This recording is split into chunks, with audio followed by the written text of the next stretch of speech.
कहता हूँ भारत की राजनीति में केवल एक नेता है। मैं किसी पर्टिकुलर भावना से नहीं कह रहा, भारत की राजनीति में केवल एक नेता है जिसके सफेद कुर्ते पर कोई स्क्रैच और कोई दाग नहीं है। उस नेता का नाम अखिलेश यादव है, पार्टी का नाम समाजवादी पार्टी है। तालियां अगर बज रहे हैं तो ढंग से बजाएं कि मैं कुछ मूवमेंट कर दूं 5 मिनट। आज उत्तर प्रदेश में यह माहौल बना है, उत्तर प्रदेश के लोगों में यह विश्वास जगा है और उत्तर प्रदेश के लोगों का यह इनकलाब है। लोग कह रहे हैं, देखो नहीं गीत आयल भी, कौन गीत मास्टर?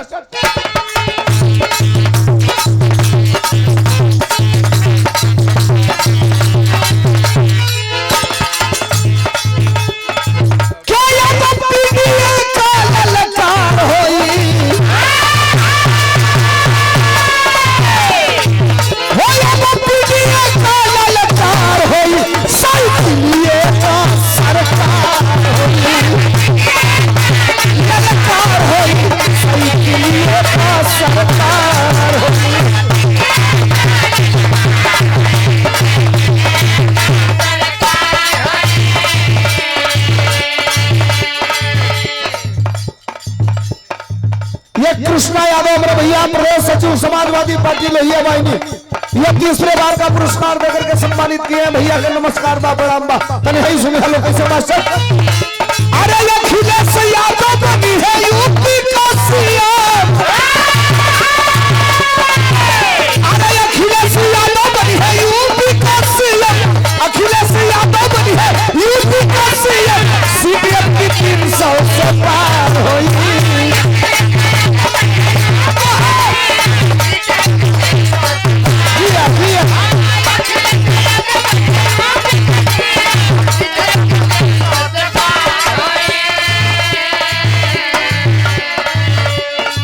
अरविंद कुमार यादव भैया की तरफ से 100 रुपया का पुरस्कार, बहुत बहुत धन्यवाद बा, बहुत बहुत नमस्कार बा। अरविंद भाई के बहुत बधाई, बहुत शुभकामना, थैंक यू। अरे अखिलेश यादव बनी है यूपी का सीएम, सीपीएम की 300 से पार हुई। अब अपनी जिला का लगातार हुई, हो अब अपनी जिला का लगातार हुई। साइकिलिए का सरकार हुई।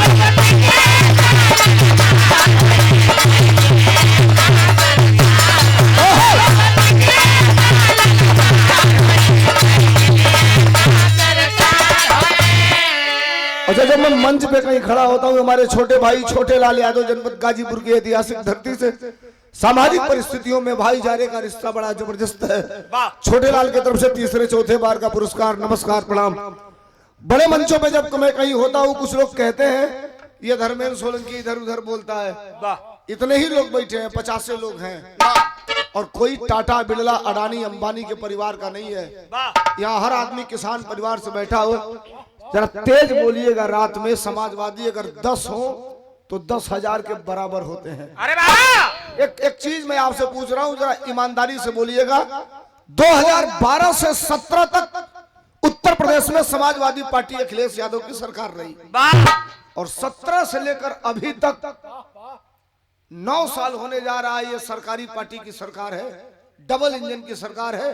केवल एक बात थोड़ा बोल दीजिएगा आप लोग मुंह से, अखिलेश यादव के सरकार में यूरिया खाद बोरा में को किलो मिलत रहे ना बोल बजा। हम सहियो कहते हैं तो नहीं खजा बोलत और झूठ को बोलवा दे तरह से खूब तेज वही में तो पा जाएगा। अखिलेश यादव की सरकार में यूरिया खाद बोरा में को किलो मिलत रहे 50 किलो, आयोग को किलो मिला था 40 किलो मिला था। ओके तौले लई अपने कांटा पर ले जाके तो 38 किलो होता, 2.5 किलो वो में चोरी बा। दाम दाम दाम कम ना भाई, 50 किलो जो खादी का दाम रहे उहे रेट 400 किलो पे बा। एक दिन में टेलीविजन पर था, सरकारी पार्टी का एक प्रवक्ता था। हमने कहा तुम चोर हो, कहा है मुकदमा लिखवाऊंगा। हमने कहा रोज देखता हूं तुम्हारा मुकदमा, धमकी मत देना। कहा चोर क्यों कहे? हमने कहा चोर इसलिए कहा कि 10 किलो खाद तुमने चुरा लिया। जानता नहीं जवाब का दिया सही, इतना होशियार मानो सही। कह रहा है कि कपड़ा पर उठावत को 50 किलो तनी वजनवा भारी लागत रहल तो 10 किलो निकाल के हल्लू कर दे लिया जा। देखी सब हम कहनी का ठीक बा वजनवा तो 10 किलो हल्लू कर देला, दमो 10 किलो का हल्लू होके के चाहिए कि ना होके के चाहिए। दाम कम ना भइल, वजन कम हो गई। एक बात समझिए आप, इस देश में एक टैक्स है जिसका नाम है जीएसटी। आपको जानना जरूरी है नौजवानों। अखिलेश यादव उस विजन वाले नेता का नाम है, विजनरी नेता का नाम है, जिसने देश में एक्सप्रेसवे बनाया उत्तर प्रदेश में, जिसने मेट्रो चलवाया, जिसने नौजवानों को लैपटॉप दिया, जिसने नौकरियों में आरक्षण आपको दिया। आज के डेट में संविधान और आरक्षण दोनों पे खतरा है। अब आइए एगो गीत इतनी घड़ी बड़ी मूवमेंट में चल बा, बड़ी मिजाज में नौजवान के गावत से कैसे मास्टर।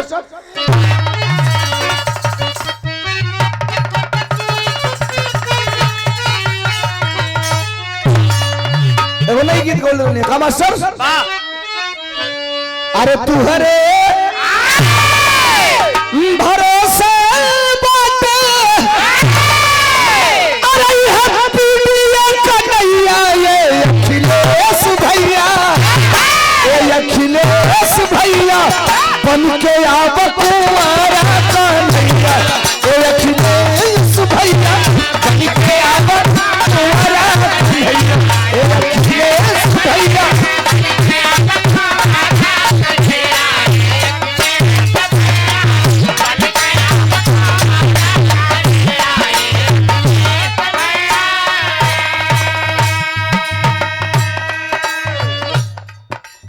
ये कृष्णकांत भैया की तरफ से 100 रुपयों का पुरस्कार, तीसरे चौथे बार का पुरस्कार, नमस्कार। और ये सुरेश भैया की तरफ से दूसरे बार का पुरस्कार, भैया के बहुत धन्यवाद, बहुत नमस्कार, प्रणाम।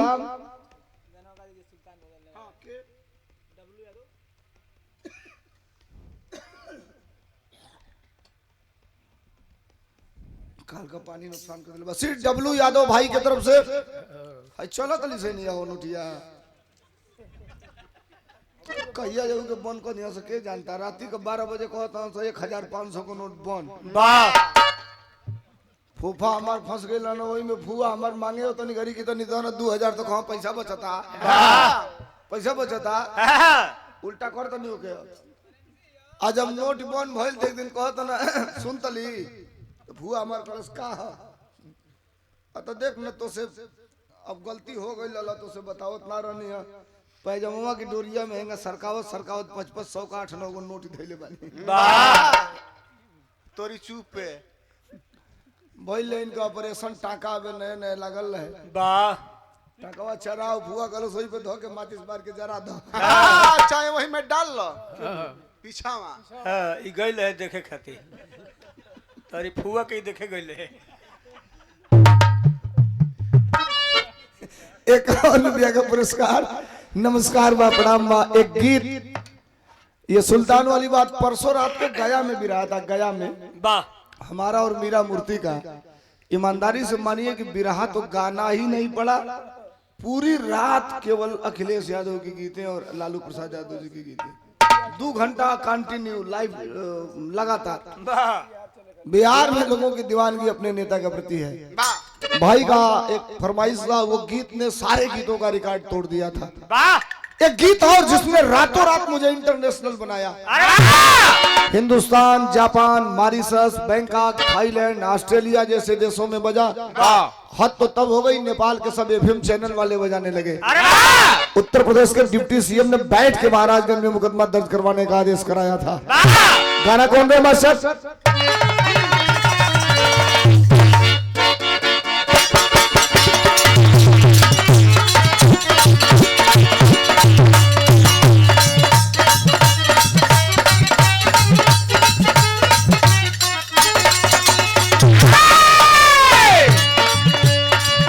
यूट्यूबर भाई लोग का जाने तो हम लोग के जानकारी होई कि ना। मैं लाइफ में जितना रिस्क लेके चलता हूँ शायद कोई कलाकार नहीं चलता। एक रिस्क सामने, हाँ समझी सब है। नाम है टुन्नू मास्टर। मैं क्या गाऊंगा टुन्नू मास्टर से ज्यादा कोई नहीं जानता। इसमें कहने की बात नहीं है, बुराई की क्या बात है। टुन्नू मास्टर अपने जवानी में कई कई रंगदारी वाला काम किए हैं। बाद में ईश्वर ने दोनों नयन की ज्योति ले लिया। अब जो कुछ हुआ हो, टेक्निकल कुछ फॉल्ट हुआ, अभी आंखों से दिखाई नहीं देता, लेकिन ये कम रिस्क है का अगर तन को पता ही दूसर कोनो पत्ती दबा गई तो ही में कलाकार का काम उतरने में खत्म। लेकिन दिखाई नहीं देने के बावजूद भी बलिया से हमारा घरे चल जाना देवरिया। कबो कबो बसवारी में ढुक जाना। देवरिया से फिर बलिया चली है। गाना इनका बजावत को दूसरा आदमी ना पूछ पाई कि इनका ना लोकेला। ईश्वर इसी तरह जवान रखे टुन्नू मास्टर को, इसी तरह मुस्कुराते रहे। हमारों के काम चलत रहे। अरे इनका ही तो नाते में हाई गाना सुनी सबे, कौन गाना रहे मास्टर?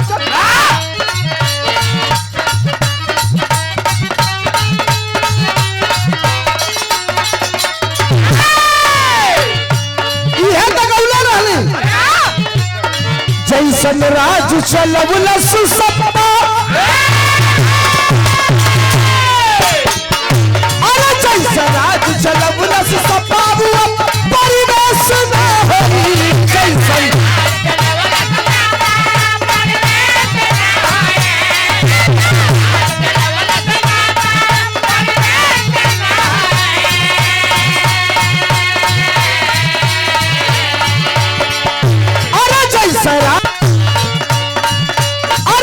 राज चलवलस सपाऊ परिवेश में होई।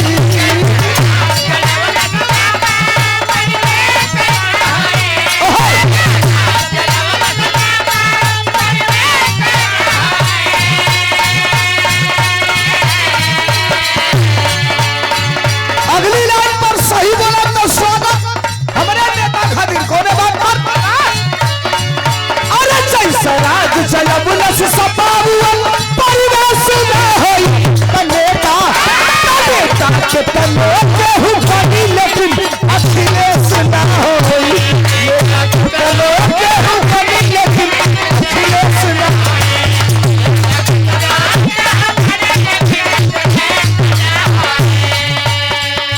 बीपी यादव समाजवादी पार्टी हमारे नेता आदमी अखिलेश यादव जी के सम्मान में 100 रुपया देकर के सम्मानित किया गया।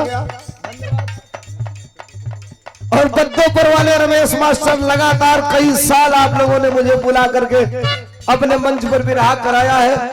हर साल जब आपका आदेश होता था हम लोग चले जाते थे। ये 200 रुपया देकर के मास्टर साहब ने सम्मानित किया है। चरणों में नमस्कार बा, प्रणाम बा, सबके नमस्ते प्रणाम।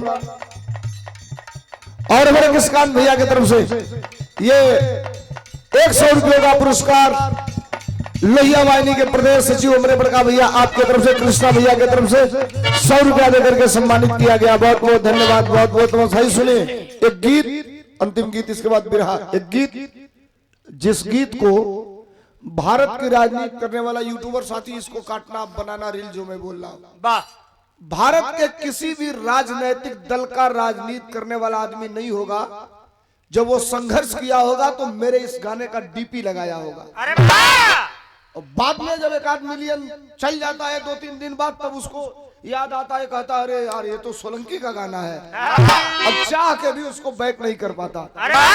जो भी भारत की राजनीति का व्यक्ति संघर्ष करता है, इस गाने का डीपी एक दिन तेजस्वी यादव जी लगाए थे बिहार में चुनाव शुरू होने से पहले। मैं गाया हूं, क्या बोल रहे मास्टर? नहीं झुकेंगे नहीं रुकेंगे, लगा हुकूमत सारी।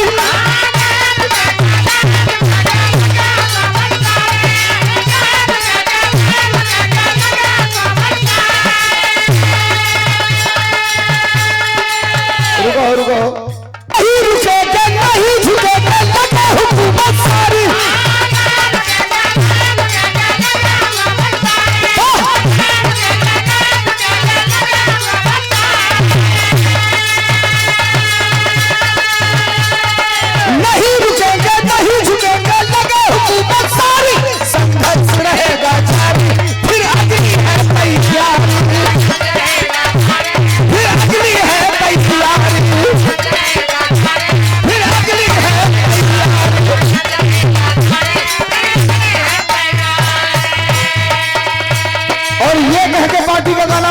हुआ। सुनिए, आज उत्तर प्रदेश में सरकार चाहे किसी की हो, रियल बात बता रहा हूं। क्या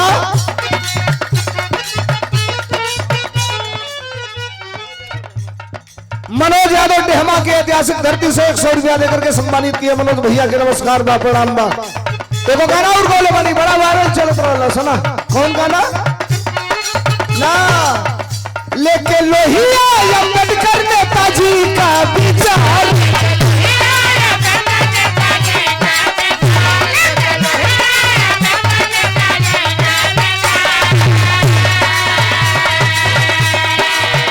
छोटे लाल की तरफ से चौथे पांचवें बार का पुरस्कार। सहजे धन्यवाद, आभार, सुखी रहे आप। ये लाइन सुनिए, क्या लेके लोहिया अम्बेडकर नेताजी का विचार अब की पीढ़ी बनाएगा, अब की पीढ़ी बनाएगा, पीढ़ी सरकार अब की पीढ़ी बनाएगा, पीढ़ी सरकार।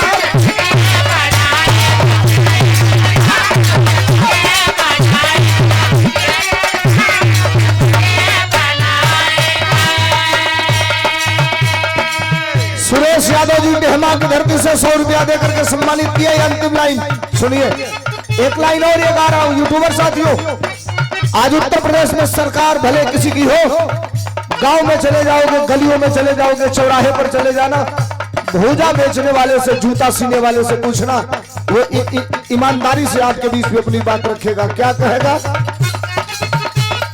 भले ही सत्ता कोई संभाले इस उत्तर प्रदेश का,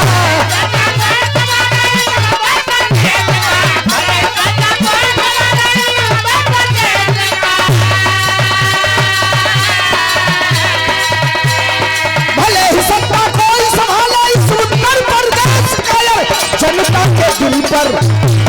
के दिल पर हुकूमत है अखिलेश का, जनता के दिल पर हुकूमत है।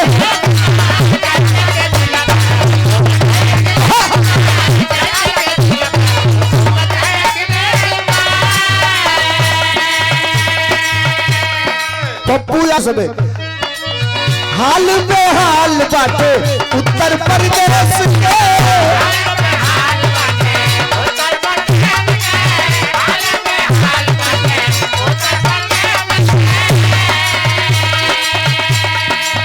आवे के पड़ी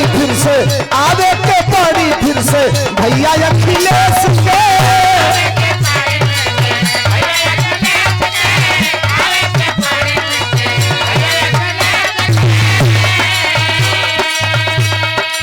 हाल बेहाल बाटे उत्तर प्रदेश के, आवे के पड़ी फिर से भैया अखिलेश के। और गली गली सपा वाला झंडा लहराई, गली गली सपा वाला झंडा लहराई है साइकिलिया, अरे है साइकिलिया अब की लखा साइकिलिया अब की लखा नवे हो जाई, है साइकिलिया अब की लखा नवे हो जाई।